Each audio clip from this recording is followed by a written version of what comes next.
Hello guys, जय महाराज। स्वागत है आपका हमारे यूट्यूब चैनल में। आज मैं रिव्यू करने वाला हूँ ग्रिलिंटस साइरप।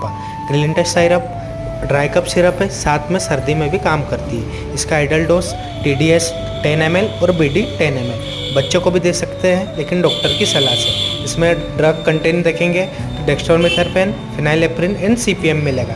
डेक्स्ट्रोमेथर्फेन खांसी का ड्रग है, फिनाइलेफ्रिन और CPM एंटी एलर्जिक ड्रग है। धन्यवाद।